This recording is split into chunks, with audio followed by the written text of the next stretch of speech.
you go. I like that new dance, Tim. It looks like you're playing bongo drums or something. Yeah, I call it the bongo. there you go. Hello, everybody. Welcome to If These Walls Could Talk. I'm Wendy Stuart. And I am Tim Moss. And we are so happy to be here with you today while Tim invents his new dance, the bongo. Now, I'm not even going to ask where that came from, but it's cute. It's for the moment. It's very, very cute. How was your weekend, Tim? Oh, my goodness. Well, it started off with what I thought was food poisoning. But I got to feeling better later that night. So the next morning I decided to keep my plans and I went to Philadelphia.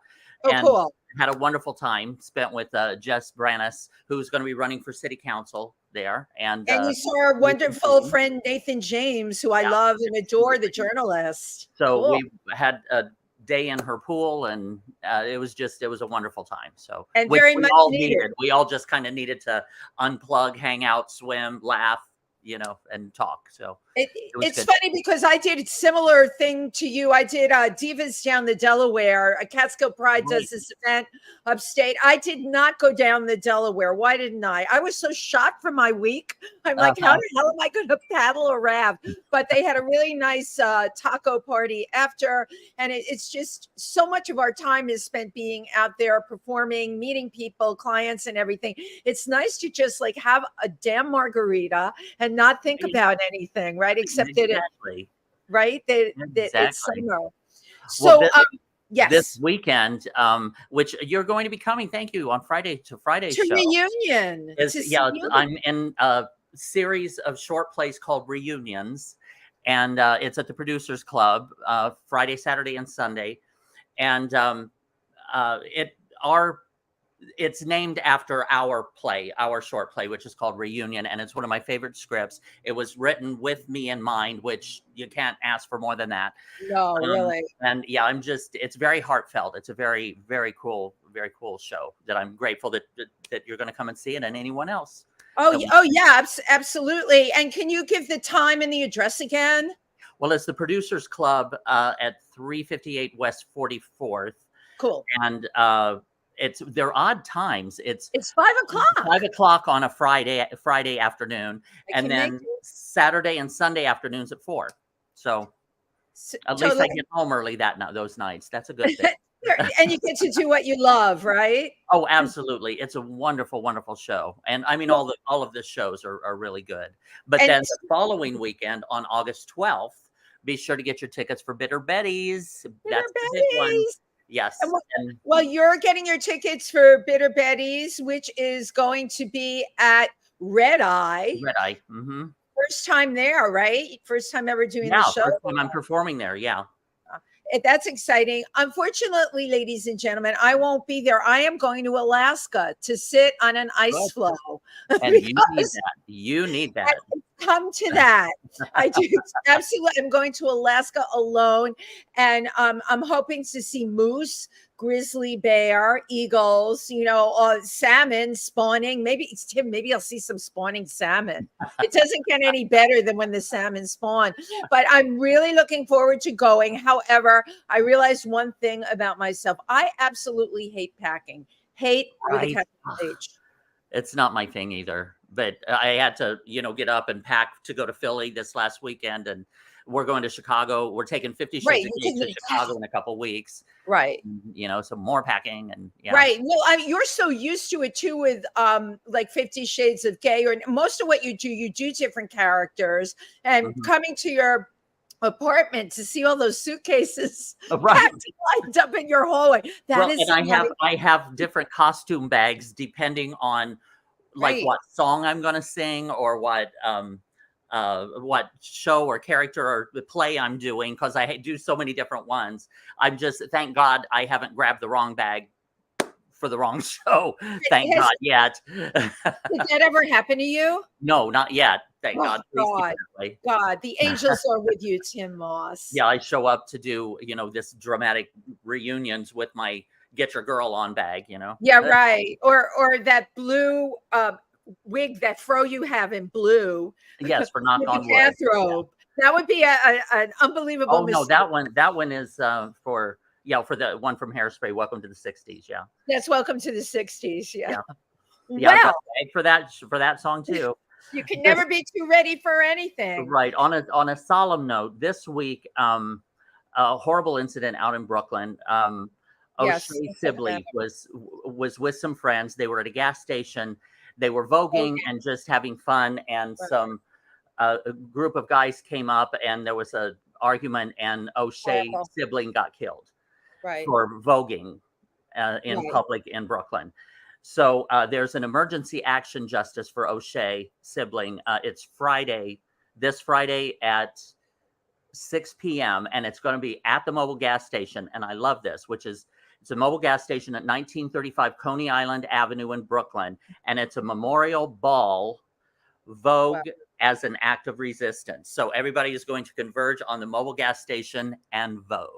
And Vogue. And Tim, do they have any leads in who murdered him? I just watched the news a little while ago, and so far nothing yet. Yeah, nothing yet. This still is at large, but they'll find him. Terrible tragedy. You know, so much going on out there, which is why Tim and I try and bring you sweetness, light, and fun, and really great guests. And today's guest, great guest. Wow, we have a dynamic duo. Okay.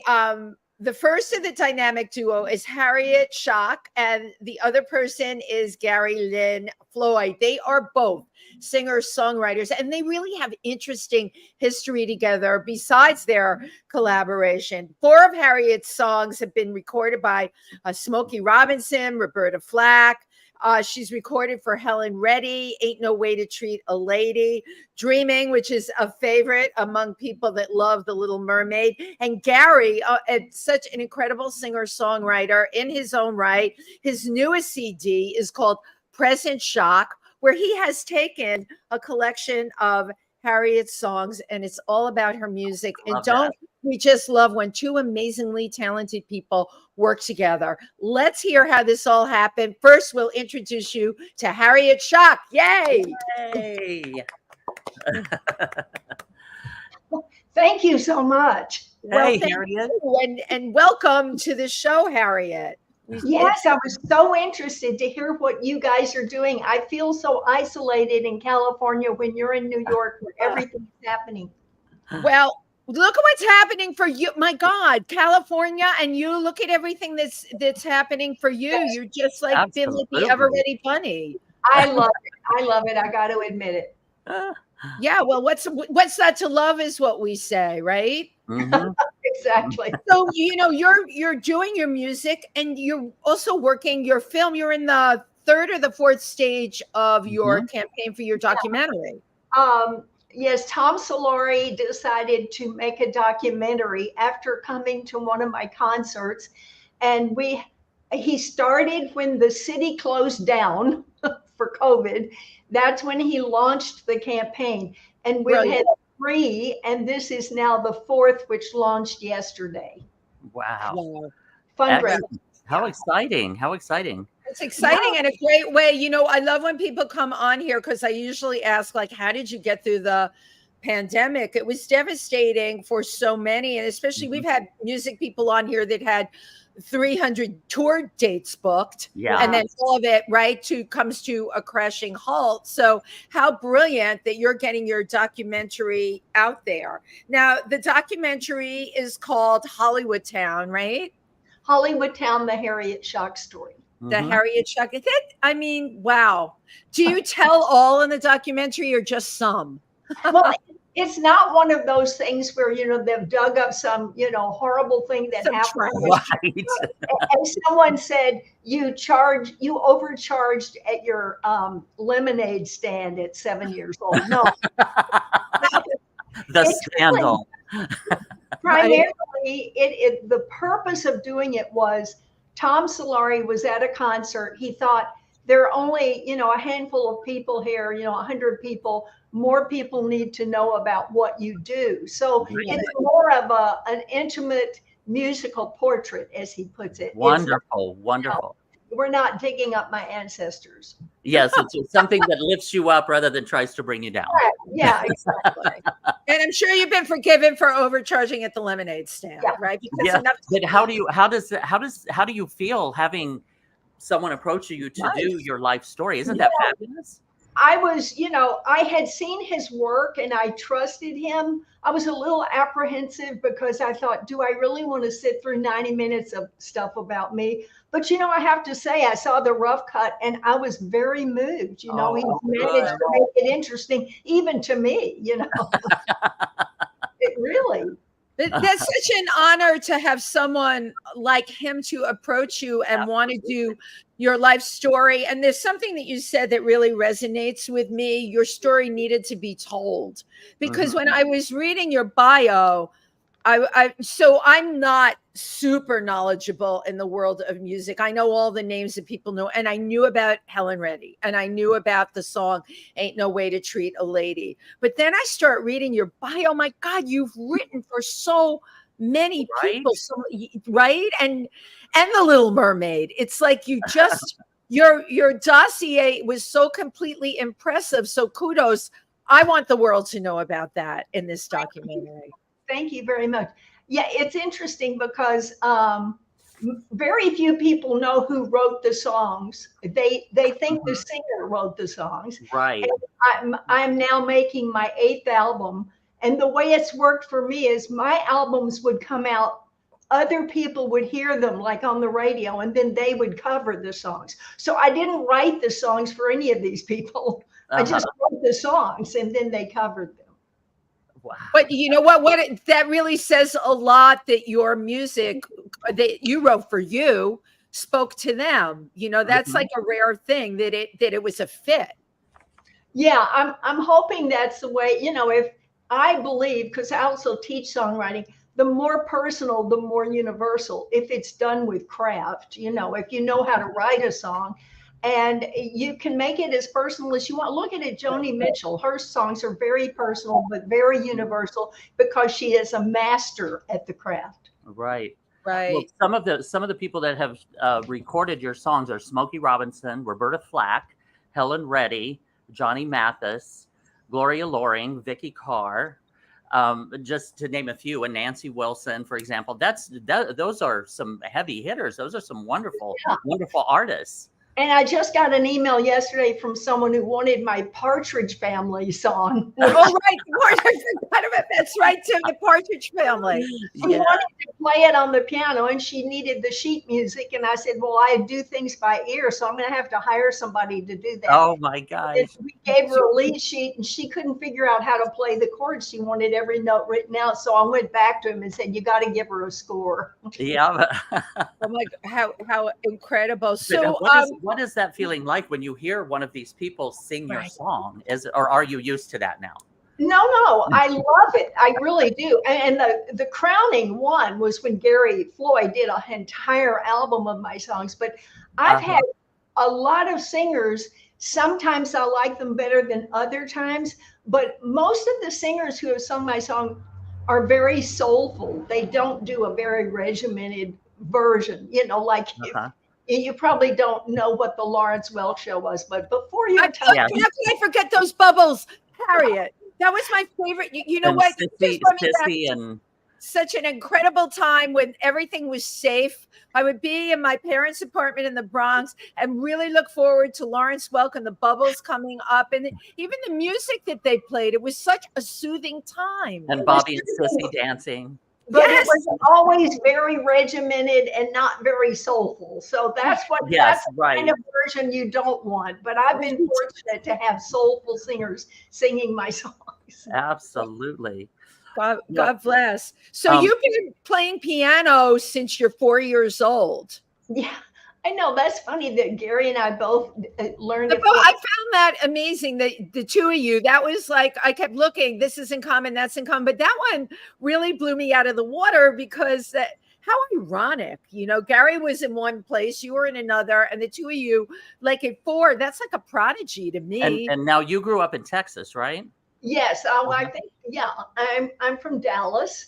And my father would show me certain things on the piano and he would tell me the chords, and eventually I would say, I know.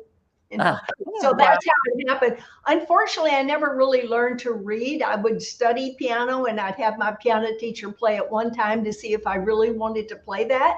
And then I would copy it by ear because the rhythm of the notation always got me confused. Wow, that's But impressive. Tim, so I didn't realize that about you. That's incredible to me with your body of work that you did this all by ear.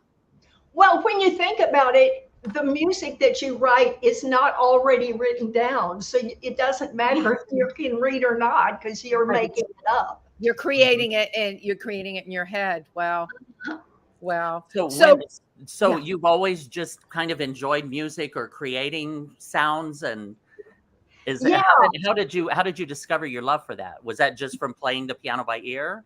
I think in the 7th grade, I thought, I'm going to make up a little song. So I did. It was horrible, but it was mine, And from then on, I just thought, this is so much fun.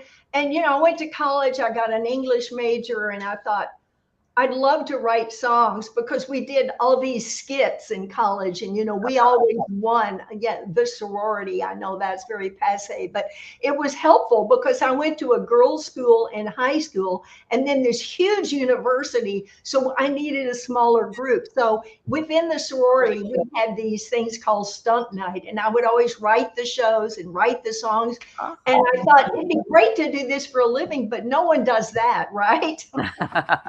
So I, wrote for an advertising agency briefly, and then I just started writing songs and got a publishing deal and then a record deal. So I was very fortunate. Whoa. Like one that, first of all, now that would be like so incredibly tough to have that happen in that succession. You were extremely lucky. And your first publishing deal, who was it with?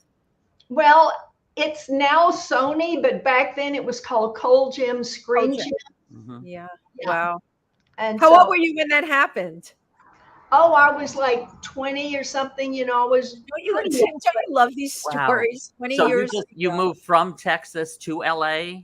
Yeah. And then shortly thereafter got a record deal or a publishing deal. Yeah, I was married to an actor who had come to California and like going to Las Vegas and winning. He got a job out here, so we moved. Then he didn't work for a while, but I was trying to play clubs and I would tote my piano, and it was ridiculous. But somebody wandered into one of these clubs. The only place you could play original songs in the 70s was at this gay club called the Bitter End West. Oh my gosh, because we have one here. Wow, the Bitter End West. We were trying to be New York, but it was in West Hollywood. And a publisher came in to that club and signed me. So that's how it all happened. I was divorced shortly thereafter. After you were discovered. So you have kind of had people find you. I what? You've kind of almost had people find you. Yeah. And find your talent and help to live. That's wonderful. That's an incredible path. In the 70s, you could do that. Right. I'm so glad. I'm glad I'm old as the hills, because if I tried to do this today, that wouldn't work at all. Right.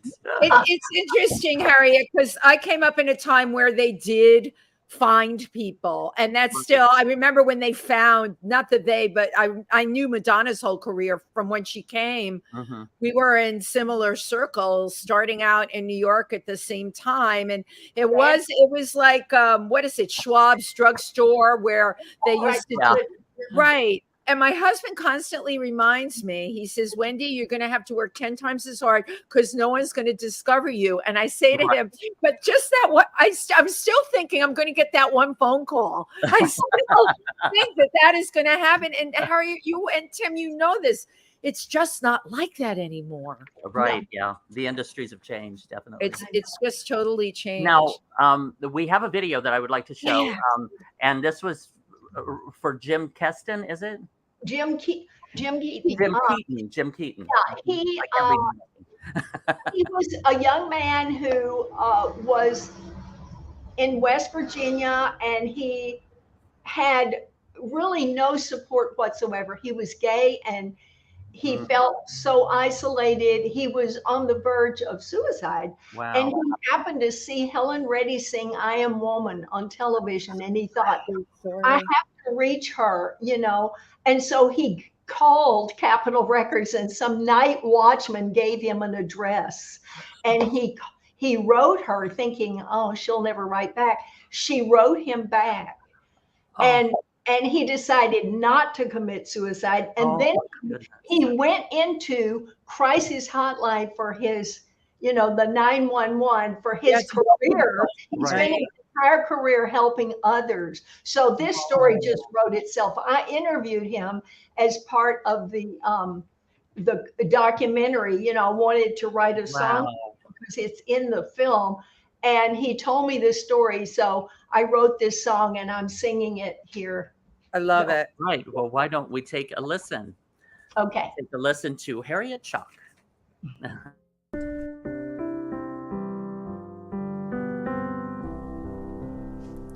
When I was on the verge of my darkest decision, you sang I Am Woman on my television.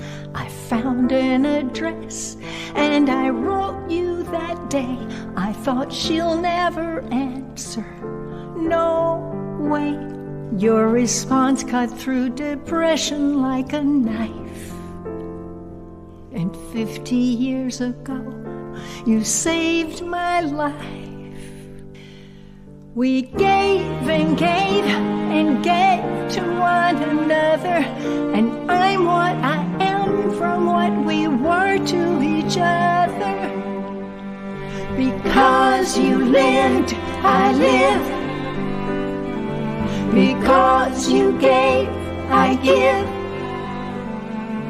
I built on this loving foundation, and crisis hotline became my life's occupation.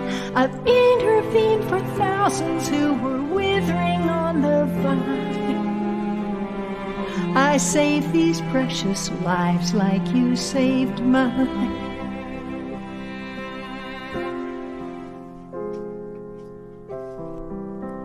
Each day I help the broken hearts and dejected, and I do my best to make them feel respected.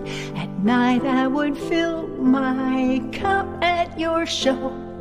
You knew I'd be there, front row, and though the day I spent had taken quite a toll, I would get the strength to help another soul. Because you lived, I live. Because you gave, I give. I built on this loving foundation, and crisis hotline became my life's occupation. I've intervened for thousands who were withering on the vine. I saved these precious lives like you saved mine. So much I've done I wouldn't have. Life is so sweet, I just have to laugh. Memories of you and me in the car, wind in our hair wherever we are. Your glorious voice, your beautiful face, our friendship goes beyond time and space. We gave and gave and gave to one another, and I'm what I am from what we were to each other.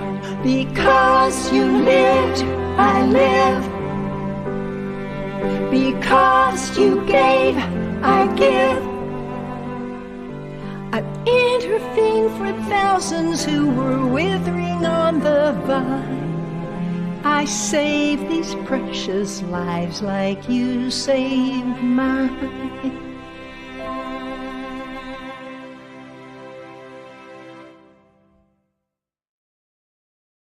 Whoa. Harriet, I'm a little teary here. Same here. That Oh, wow, really. wow. Thank you. One thing that I find incredible is I would be crying all the way. How you got through that song? Oh, well, at the beginning, I couldn't. Oh my goodness, that My is goodness. amazing. The amazingly deep, amazingly personal, just Right. absolutely The truth. incredible song. You know, the truth in those words, and it made me think of suicide's a very big thing now more than ever. People have been so damaged, and this song just, it cuts right to the core, you know. Yeah. That everybody needs somebody that can help save their life, Exactly.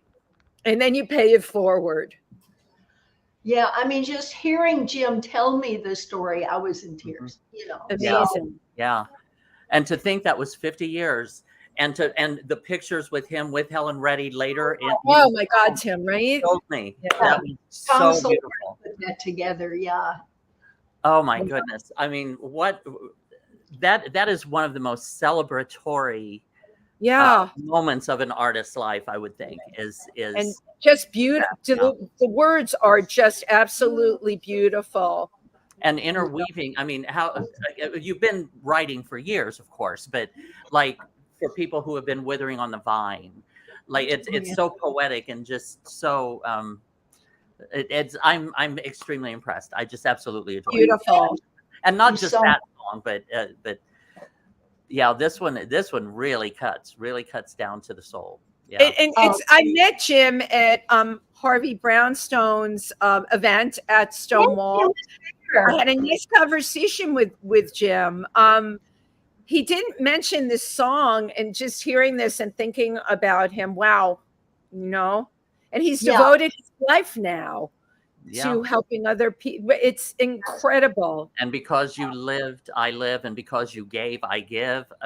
Brilliant, just incredible. And Tim, all because a janitor gave him the address to write to Helen Reddy. Think about the whole story. I mean, that's a movie in itself.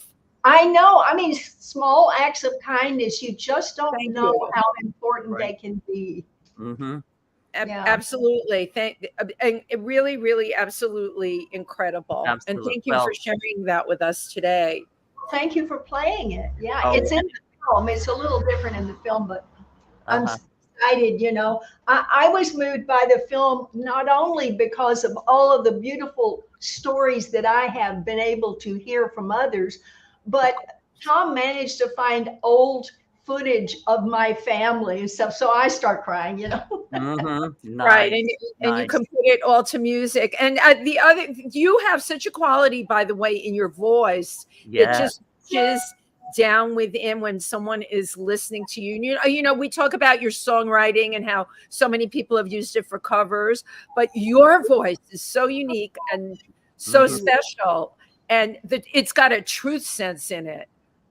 Well, not everybody can have that. There's lots of amazingly trained voices out there, and you hear that person sing and you go, oh, and Tim will back me up on this. Oh, they're technically correct, but you don't feel one emotion, not one. With your voice, it's like, wow. Well, at the very least, I'm authentic because I can't be anything else. Right. I'm not all trained. I love it. I am, you know, exactly on stage like I am in my living room, you know, so that's pretty much what you saw. That was my living room. Wow. Well, what you see is exactly what's there. So, Tim, shouldn't we bring Gary on now? Well, I was just going to say, Harriet Schock. Firstly, how can people find out more about you? Oh, yes. Well, first of all, you can go to myname.com, Harriet Schock, S-C-H-O-C-K. S-C-H, right. More important right now is to go to Indiegogo.com and put my name in and go to phase 4, which we just launched. And any little bit you can contribute to this film, we would be extremely grateful for. Mm-hmm. Thanks for asking. Absolutely. And Harriet, you should tell people you're giving away a lot of perks when they support the Tim. The giveaways are great. Yep. Yeah, I think you'll like them. A lot of good stuff, especially the bread. No. And the more you give, the more you get. Well, Harriet Schock, it must be wonderful. Not only having someone want to create your life on the screen or recreate your life on the screen, but also someone who wants to put a compilation of your music together. I was so honored, and he's here today, and I can't wait to see him. Absolutely. So the man that is doing a compilation album of your music is Gary Lynn Floyd. Let's Yes. on. And we had him for a second. There you go. Hi. Gary, Hi, Harriet. Hi, Wendy. Hi, Tim. Welcome to the show, Gary, and thank you for your patience. Oh, thank you so much for having me. I could just sit here and listen to you talk to Harriet. So it's just gravy at this point to come and join the conversation. But we want to talk to you too, because you were another one that was playing the piano at 4. I'm like completely blown away. And then, things come full circle in life. You didn't know each other at 4. You weren't playing in the same sandbox. I know that. How is it that the universe brings us all together in this way? Right. Oh, I was playing by ear too, like Harriet. Wow. My sister would practice her piano for hours of certain songs she was practicing, and I would go in as a 4-year-old and just pick out the melody of what she was playing. Wow. And she'd go to my mom. She's like 8 years older than me. Gary's bullying me. That's how she interpreted it. I was just like playing the piano. I don't know how I was doing it, but and I too, I can read a little music, but I kind of cheated with my piano player and had her play it first. It's so funny that is a similarity with Harriet too. I didn't know that about you, Harriet, but I'd have her play it so that I could hear it, and then I could play you could do it. And you Wow. could imitate it. It served me for a long time, and then also there are a lot of times when I wish I knew more technical music just to kind of communicate with other musicians. And I hear other people play that have, classically trained. It's just like, I do what I do well, but it's pretty simple. Well, now, Gary, where are you from originally?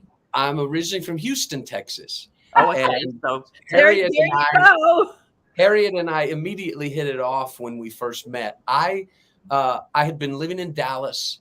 I had been outed. I had come out and kind of been outed at the same time. Oh my goodness! And so I grew up singing in church in kind of like the Southern Baptist world. And this was like everything stopped. Oh. And my partner at the time, Carrie, he said, "You know what? I have a friend that lives in Venice Beach. Why don't we just go?" We packed up a U-Haul. Wow. We didn't know really where we were going to live, but it was an opportunity for me to get away from what I had grown up with. Right. I was and move, just kind of find myself. Yeah. And not long after I moved, I met Harriet. I can't remember who introduced us, Harriet. But I wound up going to one of Harriet's songwriting classes, and I hadn't written a song. I had kind of floundered in Dallas for a while after I had come out and was not really motivated to write. I had written a lot of Christian music in the past, but that was just kind of not in my wheelhouse anymore. Right. And so I met Harriet and I went to her workshop, and I got to say, I started writing songs again because of Harriet. So I'm really grateful to her and her friendship from that very beginning of meeting her, because she just inspired me. I think I remember there was one time Harriet was just like, just write what you know about. Write what you know about. And so I just started simply, but it was such a gift to meet her and to begin to develop that friendship. And like I said, we had an immediate connection, being from Texas, and still do. And so I lived in Venice Beach for about 5 years and got an opportunity to sing a lot with Harriet, live shows. We recorded something together. Mm-hmm. Yeah, we've got some similar paths, right? Because I grew up in Indiana in a Baptist family and lived at the church, did a lot at the church, and then I ended up moving out to New York to pursue my career and to be my authentic self, similar to what you experienced as well.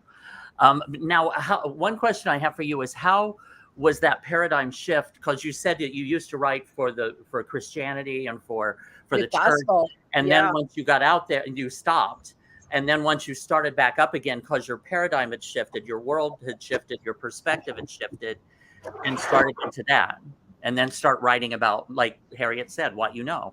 Right. And, you know, my songs always still to this day have a spiritual element to them, just because it was so connected for me at the beginning of my life. Yeah. It just was seamless, the two worlds. And so as I began to kind of create my own spirituality and find myself and find what worked for me, then it just kind of naturally flowed into the new music. But I mean, I remember one of the first songs I wrote with Harriet in her class. I was a geek when I was in high school, and I remember, because I felt kind of alone, and I was dealing with who I was and knowing that I didn't really fit in. I'd put my headphones on in my room and listen to Amy Grant records. Oh my goodness! Right, because she could save you. For me, she was like, she was the example of somebody who was not really playing by the rules. She was pushing the envelope in my world. And so I wrote a song called Amy, because, you know, it was what I knew about. I was like, oh, wow. I remember as a kid that I was listening to those songs, and they really helped me to get through a lot of the things that I was dealing with. So that was the first, you know, simple song that I wrote in Harriet's class. That's interesting that you pulled Amy Grant. Another one, believe it or not, you probably know this, Katy Perry came out of Christian music. Yes. She wanted to be the next Amy Grant, from what I've heard. Right. That was that connection. You never know where people are going to end up, right? Yeah, exactly. But I was, you know, I'm really fortunate to Harriet, because she inspired me just to kind of dig into my world and into the things that mattered to me, and kind of write from that place. So, you know, I have her to thank for, you know, here I am almost 30 years later from meeting her. That's amazing. I got a big catalog of music. I don't know if I'm still going by the workshop and the, and the things I learned with Harriet. You really did kind of ignite that in me, Harriet. So I love you, and thank you. Now, Harriet, go ahead, Tim. Harriet, how does that feel to have someone tell you that their life changed because of you? Well, I've been teaching since 1986. When USC asked me to teach songwriting, I said it can't be taught. So the next year they called me and said, you have to come teach it. So I did. And then I developed these steps. I only taught there 1 year because the parking was impossible. So I can't teach anymore. I can't park my car. Wow. So, but I have a step-by-step method, and lots of people have started writing again, because this makes it in little bite-sized, every muscle gets exercised. And some people who quit and raised a family and concentrated on a day job, and then they start writing again, and they look 20 years younger. You know what I mean?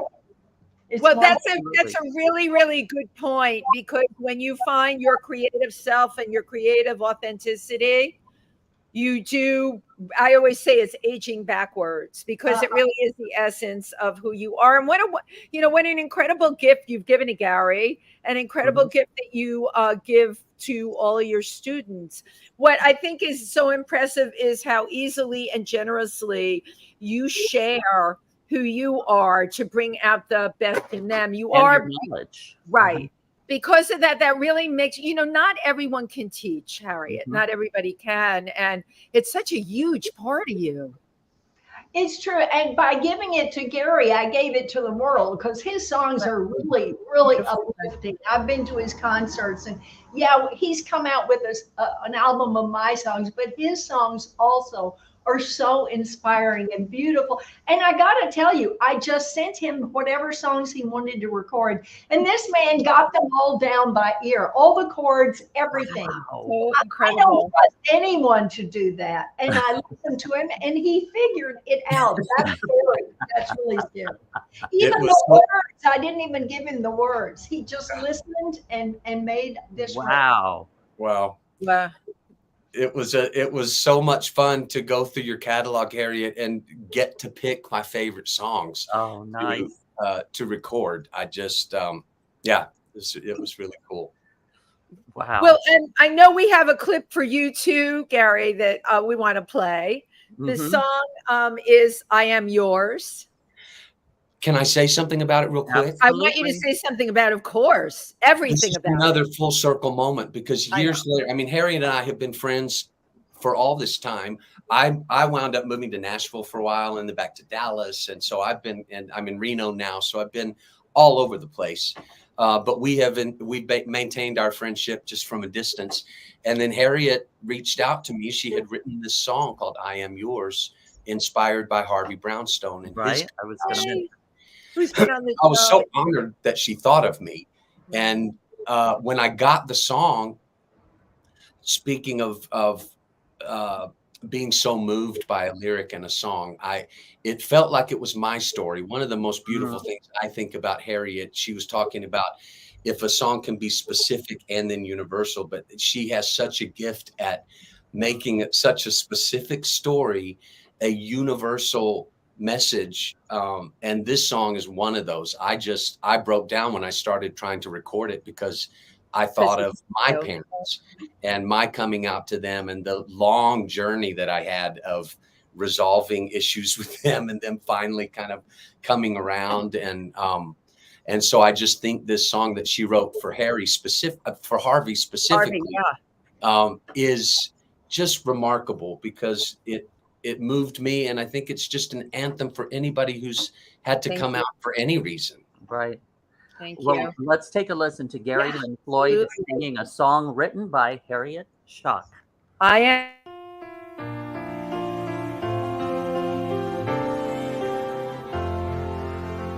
Would I have risen to the top without rejection?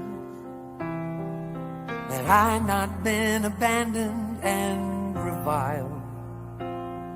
Did I do all I did simply to show you I was worth the love you gave me as a child? When you discovered I was not the son you wanted, the words you uttered truly broke my heart. You asked why you survived the Holocaust, just to watch your dreams for me all fall apart. Like a sculptor who envisioned his art one way, only to discover something else. You shattered your creation into pieces, thinking less of it and therefore of yourself. But I am yours, I've always been. I carry all the gifts you've given me within, and through my life I'll prove myself to be the loving, honest person you made of me. The summer factory jobs plus typing endless papers, dirty houses that I cleaned to pay for food. When I came out against advice of law professors, and years later how they changed their attitude. When I reached the mountaintop, you finally softened, with hugs drenched in lost time and deep regret.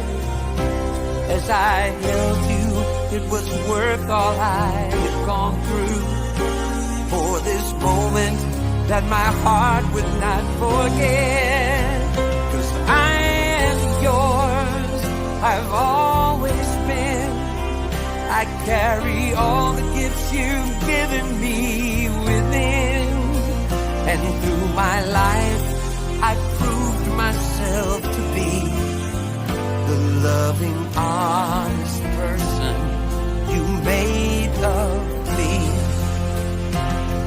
The young need to fly free and wild, but there's no chain that binds stronger, a bond that lasts longer than the one that thinks a parent and a child. I am yours, I've always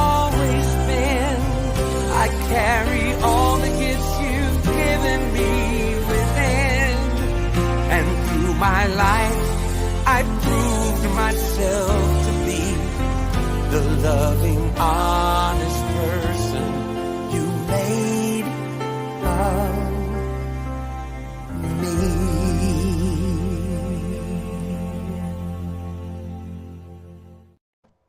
Another. Wow, I'm serious. Yeah. We had Harvey on the show, and we talked about this. I said, when you came out, did your parents sit shiva for you? You know, because they were Holocaust survivors. And he said yes. All right. And he talked about cleaning houses. And so, my God, to have that story that Tim and I heard now put into words and said by you, Gary, was just yeah. It was so beautiful. But I have to say, when I interviewed Harvey, he's such a wonderful man. I love him so much. What he's concentrated on was the parent-child reunion and relationship, the 20 years they had after the, right, exactly. Yes, because they came together. Wanted this to be about how important that bond is. And so I tried to focus on that. But when he said, his mother said, I survived the Holocaust for this, I couldn't believe anyone would say that. But they were fine after they reunited. Yeah. Right. And they did reunite. It had a happy ending. But I find this almost a song of forgiveness. Absolutely. Yeah. And accepting that you're part of them, which love them so much. Which many in my generation didn't have, and I wanted to talk to you a little bit about that, Gary. Your experiences as far as like coming out in Houston at that time, or did you come out? You said you were outed and came out. Yes. It kind of all coincided about the same time. I actually was in a small town north of Houston called Conroe. And it was, I don't doubt that my parents loved me, but they didn't know from what they were taught and what they really believed wholeheartedly. It was hard for me to see that they were going through their process of my coming out with their friends and with people that they knew, and they didn't know how to deal with it any more than I did. But I think the beauty of this song and what Harriet accomplished in the chorus is it's a love song. It's when the lyric says, I carry all the gifts you've given me within. It's acknowledging all the wonderful things that we got from our parents, but and just building that bridge back. Both my parents have passed, so my healing through singing the song was really to feel their presence again and go, okay, I know you get it now. You may not have gotten it before, but it's just that beautiful love song between a parent and a child back. And I think the way that Harriet captured it was just beautiful. Absolutely. And one thing we had touched on before the show was just how times have changed because of our generation and of your surviving this. Yes. And now it just how our community has evolved over the past 30 to 40 years in our lifetime. It's been amazing. It's a beautiful evolution. And then I just hope that we're not, it seems like sometimes now with a lot of the other energy that's out there. Thank you for calling the other energy, because everything that you just said, Tim, where we were moving towards, I feel like some of it is now rolling back, and it's really scary. Is there going to be a kid somewhere that is going to hear that song, I am yours, right? That it's going to hit a chord with that kid because that kid's parents have rejected them because they came out. I think that evangelical community that I grew up in has not made many strides in that direction. So we're, 40 years since I came out and it's still, I'm amazed that it's still as much of an issue in that world. So exactly. I think it is. It's going to help. It will help a lot of people who have had a difficult coming out story and experience to maybe heal some of that. Right. Yep. And hopefully not feel alone. Yes. So alone. Yeah. Yeah. Well, Beautiful song, Harriet. I love you. where does that come from within you? Can you observe a situation, or is it something you have to experience? What is the inspiration? How about that? 15 pages of notes from I sat on that couch and I talked to him for an hour, and I was so moved by his story. And the same with Jim Keaton. I mean, exactly. You know, it's hard to put that in 3.5 minutes, but that's the challenge and the craziness of songwriting. You know, I say in the movie that Henry Jaglom quoted Orson Welles saying, "The enemy of art is the absence of limitations." Yeah. Oh, I love that. You have to have these limitations to squeeze the river into the, the banks of the creative process, so that you have to solve all these problems, and it makes a better song, But putting Harvey's life in 3.5 minutes, he became the first judge in Canada, the first gay judge in Canada. He married the couple that it went to the Supreme Court. I mean, I tell people, all that isn't in the song. I hate that it's not in there, but But then it would have had to be like a whole epic song, song. But I have to say, a question that I want to ask both of you. The lyrics on both of these songs are highly personal, highly truthful. They're about what somebody actually experienced. And in both situations, I've been watching I watch a lot of films, and watching the way films are going. Has at any point, anyone reached out to take a song like this? It's so highly emotional, because so much of what we hear in film is it's commercial, but yet the subject matters, the coming out, the suicide, these are things that are happening all over. And both these pieces, to me, look like they could fit in any, even something I just saw on Netflix. It was a very hard film to watch. It had won in Venice many awards. They released it on Netflix. It's called The Sun. By the time it was done, I wanted to slip my wrist. It was a great film, but it was about a kid committing suicide for a number of reasons. Your songs are that deep. Do you understand what I'm saying with that? And have they reached out to you, any studios or independent filmmakers, to use this material? Well, film is a different kind of animal. You can't conflict what's on the screen. But from your lips to Spielberg's ears, I should love for somebody to reach out for any of my songs. I've had a lot of songs in films, but they've always come to me and asked me to write them. So the songs I already have, they should be in movies, but the movie would have to match exactly. So they like more general choruses that are just emotional and aren't specific, But I have to say, Harriet, those two songs that were taken from other people's experiences, you are an extremely empathetic soul. And I thank you for that, because this world needs more empathetic souls, right? Absolutely. Thank you so much. Yeah, I love people and I love their stories. There's one more song on my album that was written for one of my nieces and her fiance. And I interviewed him and I thought, this is going to be hard. He's not very forthcoming. I sat there 15 later. He told me everything. So I wrote, a song about them. It's called Two Different People. It's on the album. Oh my gosh. Wait, and they're getting married. Two different people, but they're getting married anyway. That's pretty much it. Now, but Gary, I have to say one thing about Gary's album. He was so prescient enough to record the male version of Ain't No Way to Treat a Lady, which I wrote 20 years ago and no one ever recorded. And it's so beautiful with the words that I wrote from a viewpoint of a man talking to a girl.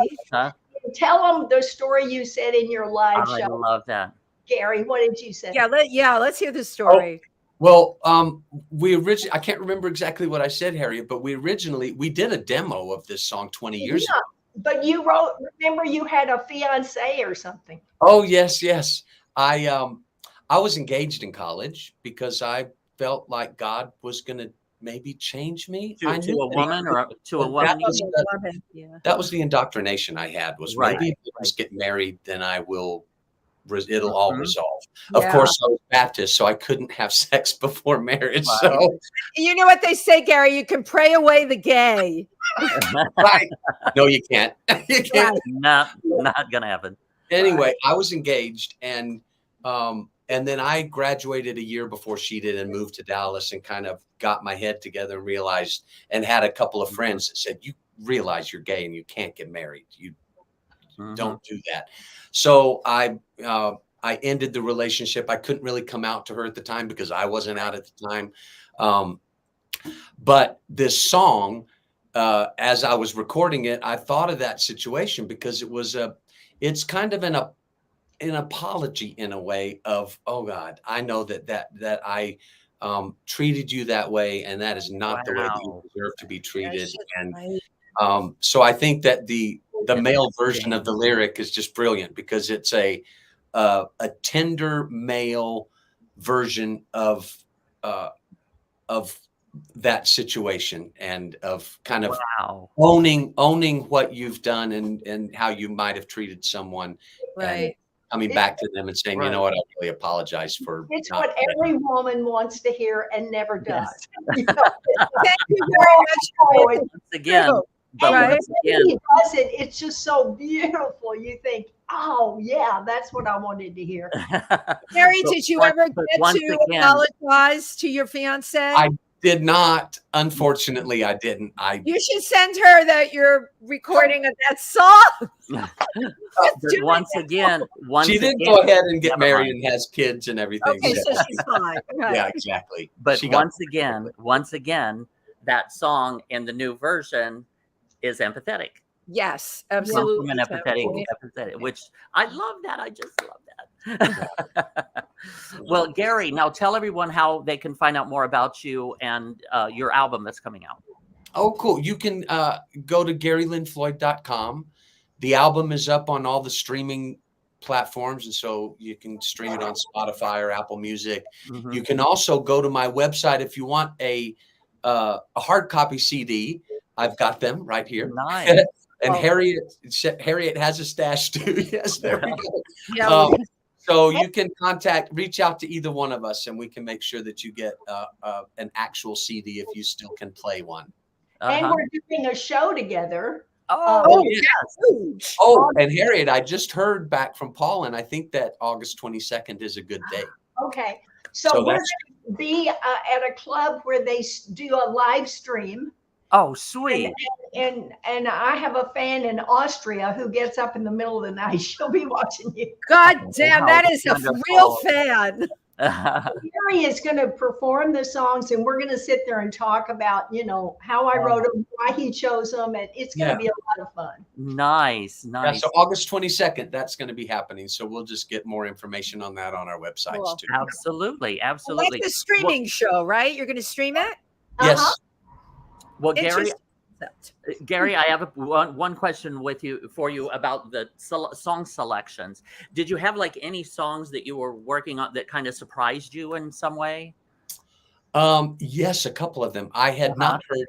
The first song that I chose is a song called "The Quietest Part of the Day," and I had not heard that song before, and so that was a new one that I had. That as soon as I heard it, I was like, "Oh, I really want to cover that one." And then, the cool thing was there were songs that I had sung live with Harriet when I lived in Venice Beach. I had done some performances with her and sung background for her. We had recorded some of the songs, so it was kind of fun to revisit them and just give a new take. And then I also love, there's a song called Mr. Green that Harriet wrote that I absolutely love. And it's kind of a gospel kind of version of gospel roots there. So it's lovely. Oh, I love that. I love that. We have some comments today too. I have to put my glasses on for the comments. Okay. Laurie Towers, go Harriet. Tucker Chi Genero, who's our friend Suze, who is a designer. Hello, doll. She always signs on. Thank you, Suze. My amazing friend Marty Abusher, who supports theater, cabaret, and knows so many women in it, said, "What an amazing song, so beautiful. Let's get it to Bet." I guess he means Bette Midler, right? Let's get it to Bet. And Lori wrote, "Fabulous interview." And now Gary, what a show. And then we have another one from Marty. I don't know how to scroll, Tim. Another amazing song. Yeah, no, that's everything. That's everything. Yeah, and another amazing song. I don't know how to. Now, Gary, just give them one more time your contact info on where they can find you. GaryLynnFloyd.com. And then social media, Gary Lynn Floyd. You can find me on Facebook. Okay. And Harriet, how can people find out more about you? Yeah, harrietschock.com. And, I'm on all of the social media also. And the Kickstarter. And the Indiegogo. Indiegogo.com. Search for my name. Yeah. And by the way, I participated the first time in the bread.